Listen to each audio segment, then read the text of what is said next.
ketika pandemi, Mbak, ketika teman-teman itu sepi job gitu ya, kami berpikir kenapa ya kok nggak bikin musik yang lain gitu. Ternyata di Situbondo itu di tahun 50-an itu sudah ada keroncong. Dan tahun 30-an itu sudah ada foto-foto pertunjukan keroncong yang sama orang-orang Belanda itu. Nah, saya pikir kok bisa menghilang ya gitu. Sampai sekarang kok bisa menghilang gitu. Nah, menariknya Tuan Mustari ini dia menciptakan lagu keroncong berbahasa daerah pertama di Indonesia. Nah, itu saya kaget loh. Ternyata bahasa daerah pertama. Keker bulan, bintang keker bulan, keker bulan, bintang keker bulan, bintang keker bulan, makaina cenor kone. Assalamualaikum warahmatullahi wabarakatuh. Kanca Pelita, kita ketemu lagi di Pelita, Perempuan Melihat dan Bertanya. Siapa bilang Situbondo itu kota sederhana? Situbondo, kota karya akan karya. Nah, bersama saya hari ini kita kedatangan tamu Mas Jaya. Halo Mas Jaya. Halo Mbak Ana. Assalamualaikum. Waalaikumsalam. Tuh kan, tim hore-hore saya rame banget ya Mas Jaya. Rame banget di sini. Iya, oke. Mas Jaya boleh dikenalkan. Mas Ya. Jaya adalah foundernya Keroncong Kremes. Ada si baju biru rumah nanti.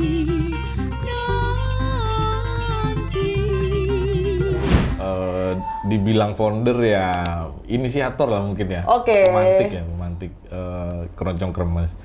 Jadi mungkin bisa cerita dulu. Nama Mbak. grupnya memang Keroncong Kremes. Nah, nama grupnya ini singkatan sebenarnya. Kremes itu keroncong enak dan mesra. Oke, cakep. Keroncong enak dan mesra. Oke. Iya. Boleh diceritakan tuh bagaimana kemudian bisa mengorkestrasi.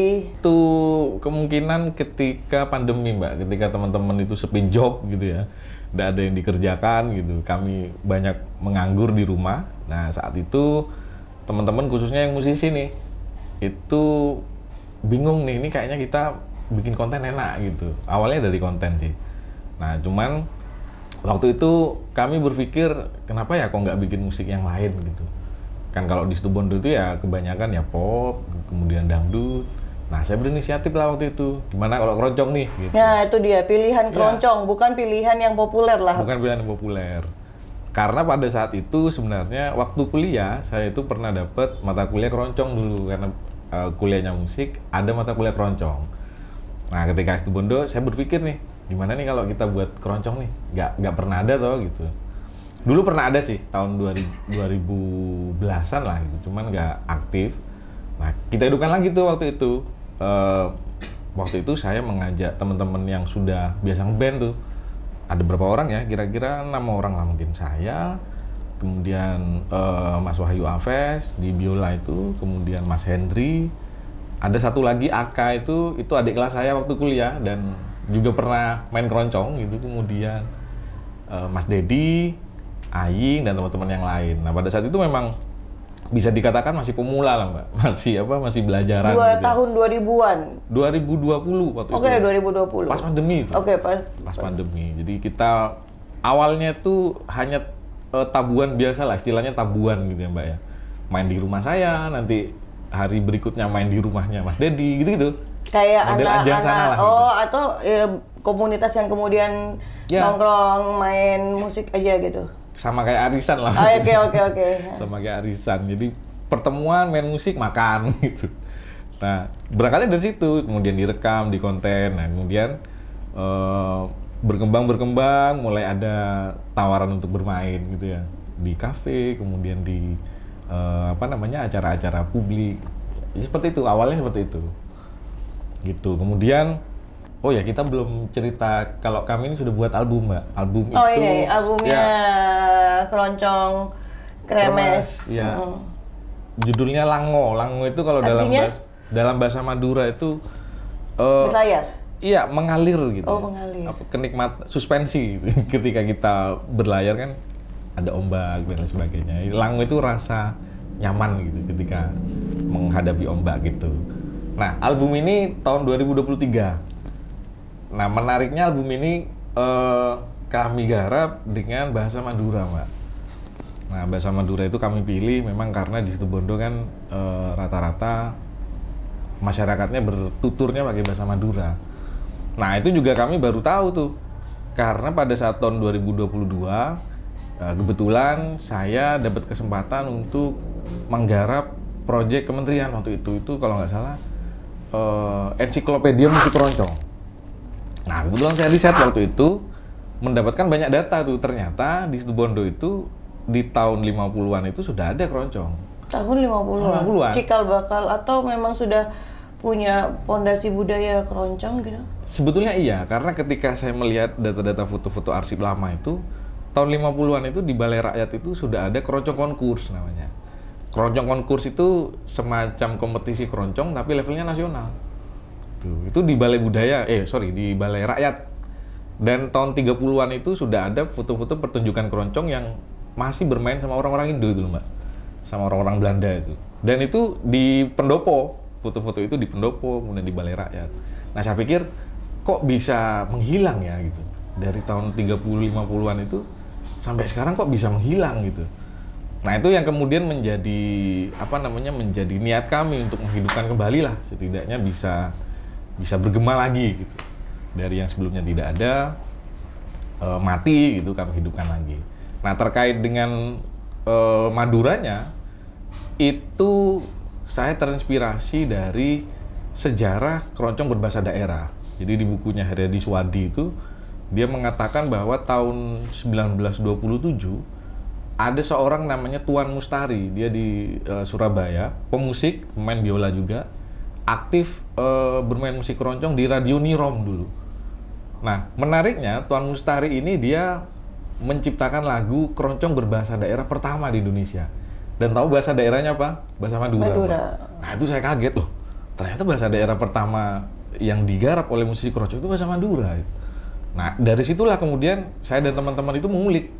Coba deh kita ulik deh. Kayaknya banyak deh pencipta lagu bahasa Madura di Situbondo. Ternyata ketemu tuh beberapa. Nah, dari situlah kemudian kami merevitalisasi ini, album ini, Mbak.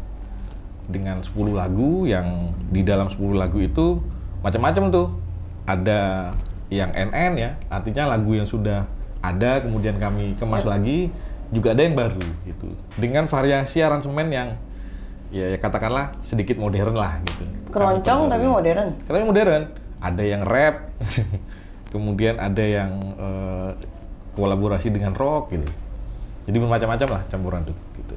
Nah, keroncong, Madura pula. Madura lagi. Double ulti kayaknya, ya kan? Itu stereotipnya udah double. Nah, maksudnya keroncong itu kan emang identik dengan orang tua.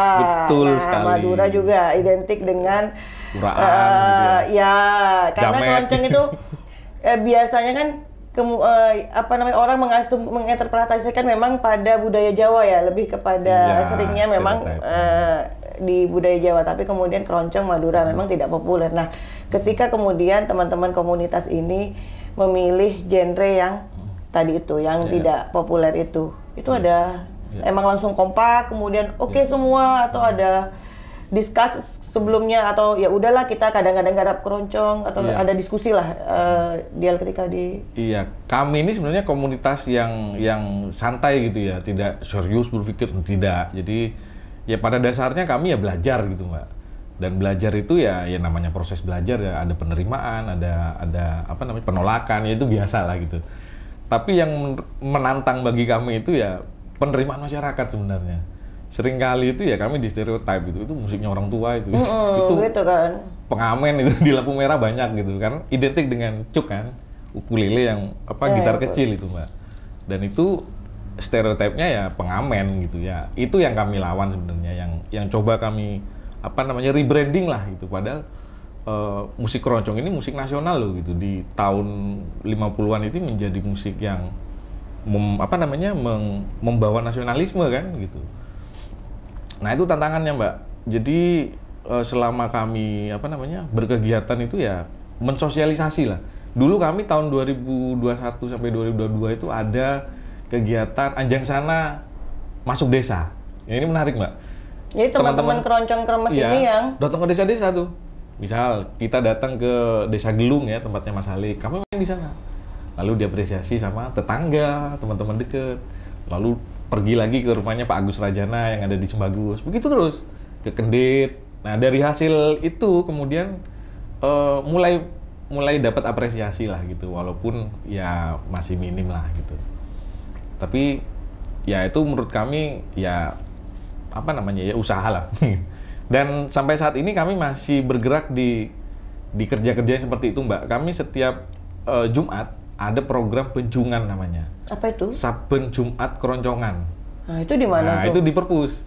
Nah, teman-teman juga kalau mau datang ya, bisa. boleh lah itu. Iya, nah di program pencungan Jumat itu malam. Jumat malam. Di apa namanya di pelataran Perpus itu kan ada pendopo kecil. Benjungan. Benjungan. Iya, Saben Jumat keroncongan. Nah, di sana kami tidak hanya main tuh, tapi ngajar-ngajar anak-anak itu, Mbak. Yang masih SMP, SMA. Untuk Ya, untuk main. mengenali dan mencintai. Iya, setidaknya mereka tahu dulu lah. Setelah tahu kan baru mempelajari. Setelah belajar baru menguasai. Boleh deh nanti saya ngajak. Monggo, silakan. Oke. Teman-teman juga Begitu boleh lah ceritanya. kalau misalnya ikut Iya, nongkrong terbuka, di bebas. terbuka untuk. Iya, gratis, Mbak. Gitu. Nah itu teman-teman komunitasnya Keroncong Kremes yang Keroncong Kremes menginisiasi dan Perpus. Ya, Perpus juga memberikan tempat untuk kami apa namanya membuat kegiatan itu. Dulunya repot, Mbak. Dulunya kami harus pindah-pindah ke desa-desa gitu, masuk-masuk belusukan gitu. ya gerakannya teman-teman Iya. Komunitas sendiri lah ya. Iya, betul. Saya sebut komunitas aja Keroncong Kremes ini Komunitas, atau memang ya? sudah terbentuk suatu Tidak, kelompok? karena kami modelnya kultural sih, bukan yang lembaga, tidak. Kami kultural dari bawah gitu. Bukan kayak grup band gitu ya Mas, enggak ya? Dibilang grup band ya grup band. Ya maksudnya kan kalau kayak grup band itu kan personelnya tetap itu Iya, saja. iya. Nah kalau Keroncong Kremes ini sendiri personelnya Personel tetap sebenarnya. Oke. Ada personil tetap. Itu kira-kira sekitar 11 orang. Kami banyak, Mbak. Karena keroncong itu nggak bisa main 2-3 orang, Iya. nggak jadi ya. Karena keroncong Kalau itu- banyak orkestrasinya lebih dapat ya. Karena sebetulnya musik keroncong kan musik yang Indonesia banget ya. Indonesia banget saya katakan gitu karena saling mengunci, saling mempengaruhi gitu. Sama kayak gamelan gitu. Gamelan tuh nggak bisa dimainin sendiri. Nah, keroncong itu model yang diadaptasi dari gamelan lah istilahnya. Gitu. Nah, mulai serius saya dengar juga teman-teman Keroncong Kremes ini juga punya album di Spotify. Oh iya, iya. Nah, itu mulai serius sebenarnya masuk ke dalam industri musik dan menganggap bahwa oh dari sini nih kita bisa nih hidup gitu. Itu kapan tuh? Itu pasca ensiklopedia keroncong, Mbak. Jadi setelah saya menggarap ensiklopedia keroncong Tahun itu 2022 ya. Oke.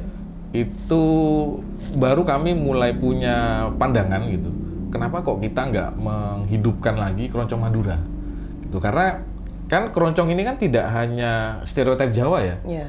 Pada dasarnya keroncong itu kalau di Indonesia sangat beragam, Mbak. Oke. Di Kalimantan ada yang namanya tingkilan, keroncong tingkilan. Jadi keroncong Jenis yang keroncong menggunakan gambus. juga? Ada, ya. Di Bangka Belitung ada namanya Stambul Fajar, gitu, keroncong dengan gaya Melayu. Di Jakarta ada namanya keroncong Tugu, gitu ya. Nah, kenapa kok kami tidak membuat genre keroncong yang memang berbasis kultural kita gitu. Nah, pada saat itulah kemudian kita baru memproyeksikan itu.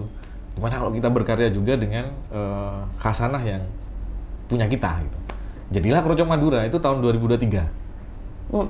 Nah, Ya, ini maksudnya serius masuk ke industri musik, ikut Ya. mendaftarkan ke Spotify, Ya. bikin album itu 2023. 2023. Ya, pasca launching itu kami langsung masuk. Nah, tahun ini kami kontrak dengan label Bahasa Ibu Record. Bahasa Ibu Record itu salah satu label nasional yang membawahi lagu-lagu bahasa daerah, Mbak. Tahun ini baru kami baru diajak untuk bergabung tuh, gitu. Di label Bahasa Ibu Record itu. Nah, proses untuk ya itu masuk ke dalam industri ya, Ya. yang industri musik itu tentu bukan proses yang mudah kan ya, Mas. Iya, Nah, tantangannya tuh kayak apa? Biar menginspirasi teman-teman Iya. muda kita nih. Kebanyakan dari kita kalau berpikir tantangan kan pasti yang pertama Nggak ada modal. logistik ya, Ah, nggak ada modal. boleh. Kemudian waktu dan lain sebagainya. Nah, ya itu memang kami sadari, Mbak. Itu kami sadari. Nah, cara bagi kami untuk menyiasati itu ya, yang penting ada ide dulu deh gitu. Yang penting kami menggali ide dulu, punya ide dulu. Perkara nanti prosesnya panjang ya nggak masalah. Yang penting kita terus berproses. Album ini juga tidak instan, Mbak. Cukup panjang gitu, dari proses panjang. Mungkin dari 10 lagu ini kami itu menginkubasi itu selama 3 tahun itu. Misalkan ada lagu di album ini berjudul Cangkem Komere. Album ini kami buat Cangkem Komere. Cangkem Komere. Cangkem itu dagu. Dagu, komere itu seperti buah kemiri. Jadi Iya, metafora ya. Lagu itu kami garap secara kolaborasi di tahun 2021, baru direkam 2023, Pak. Jadi prosesnya panjang banget gitu. tidak instan ya. Tidak instan, tapi buat teman-teman saya pikir infrastruktur dan lain sebagainya itu bisa dipikir belakangan lah. Yang penting ada niat, ada ide. Nah, itu yang bisa kita upayakan. Boleh sambil ngopi dulu Oh, deh, Mas iya, Jaya. Mbak. Ini kopinya Terima khas kasih. Situbondo. Kopi apa? Arabica dari Arabica, ya. Sumber Malang. Cocok. Mantap nih. Nggak pakai gula Mantap ya? banget nih. Nggak pakai gula, Pak. Siap. Yuk kita lanjut lagi, Mas Jaya. Dengar-dengar nih di beberapa waktu dekat ini Iya, iya. teman-teman Keroncong Kremes ikut festival di Solo. Ya, ya. Boleh dibagi itu festival apa? Oh iya, iya. Jadi saya perlu cerita dulu ya. Mungkin kalau di genre musik yang lain ya, seperti di jazz ya, itu ada event yang besar. Seperti misalkan yang sekarang ini ada Java Jazz gitu ya. Ada Jag Jazz. Nah, kalau di genre keroncong itu juga punya event-event yang tarafnya nasional gitu ya, yang cukup bergengsi. Nah, salah satunya itu Solo Keroncong Festival. Dilaksanakan di Solo? Solo, iya. Kenapa di Solo? Karena Solo adalah epicentrum keroncong. Oke. Di level nasional ya, karena di sana ada banyak pencipta lagu ya, kayak Gesang, kemudian Waljina, dan lain sebagainya. Nah, di Solo Keroncong Festival itu biasanya yang diundang adalah teman-teman keroncong yang bervariasi, Mbak. Jadi misalkan ada keroncong dari Kalimantan, ada dari Itu tadi ya, Kampung keroncong Fajar yang lokal. saya cerita tadi. Nah, teman-teman ini diundang karena kami dianggap punya varian keroncong yang baru gitu ya. Mungkin baru ada mungkin ya kalau di tahun-tahun ini di Indonesia itu dengan gaya Madura itu. Nah, kami di-hire lah atau diundang untuk mengisi di sana. Kalau tidak berubah itu 25 Juli besok. Jadi ini Mohon nanti antar dukungannya. daerah itu saling perform Iya, modelnya tidak lomba ya. Tapi modelnya perform aja. perform aja ya untuk menampilkan karya-karya kita di Solo. Nah, Datang. mudah-mudahan setelah itu boleh Iya. kalau diundang. Nah, kayak itu tadi salah satunya support pemerintah daerah selama ini nih ke Iya. teman-teman komunitas keroncong. Iya, yang paling jelas ya ketika kami diberikan ruang di perpus itu ya, yang bisa kami rasakan. Kalau yang lain mungkin masih belum ya. Yang baru bisa kami rasakan ya di perpus itu, diberikan ruang untuk kami tabuhan setiap minggu itu. Udah berlangsung lama itu? Berapa tahun ya? 2 tahun lah mungkinan, Mbak, Oke, ya, dari udah. 2024 ya. Masih ada almarhum Mas Harius waktu itu, karena Mas Harius juga suka keroncong waktu itu, gitu. iya. Dan dia itu mencari dari dulu kok nggak ada ya grup keroncong di sini gitu. Nah, karena dia tahu kami main keroncong, akhirnya di hire lah di situ. Perform lah di ceritanya. situ Iya. dan inspirasi lah ya. Iya, betul.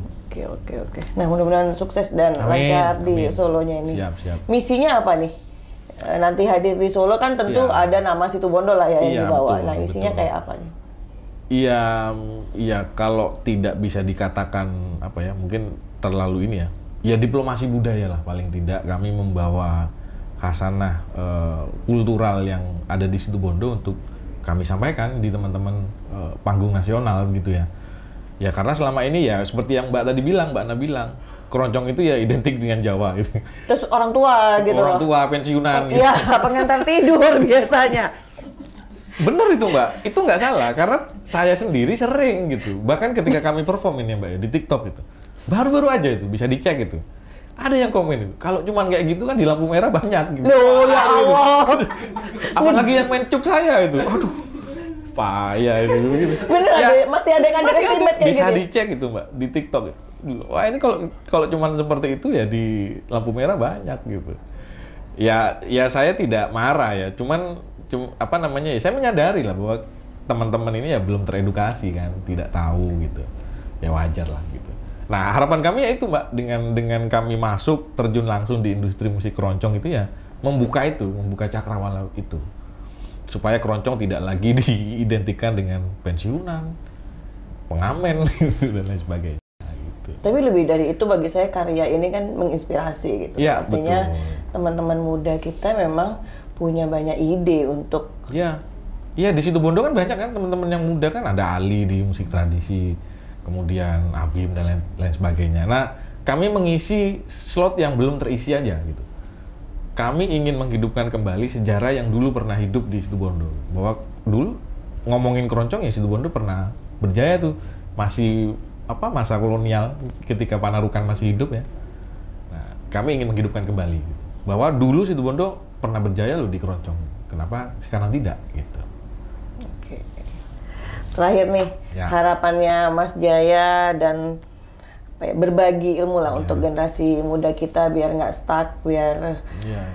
tadi kalau saya ambil pelajaran kan sebenarnya ketika teman-teman keroncong kremes ini mulai hidup, mulai punya kegelisahan yang kemudian menjadi aksi itu kan ketika pandemi COVID. Covid, Nah, bener. pada saat keterbatasan Bener. justru ada peluang. Nah, Iya. sekarang Mas Jaya berbagi dong.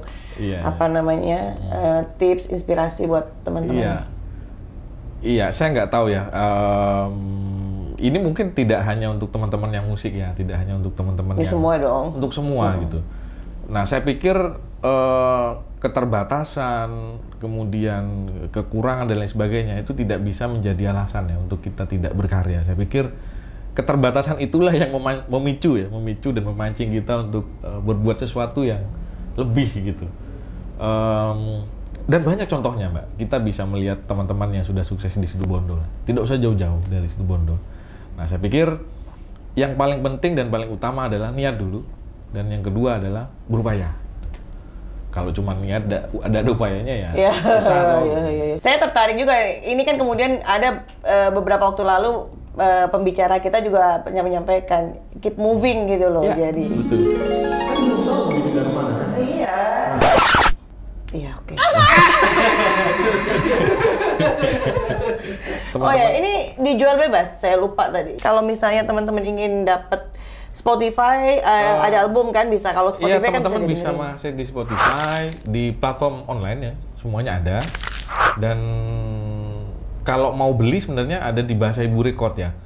Mereka menjual rilisan yang yang digital, gitu.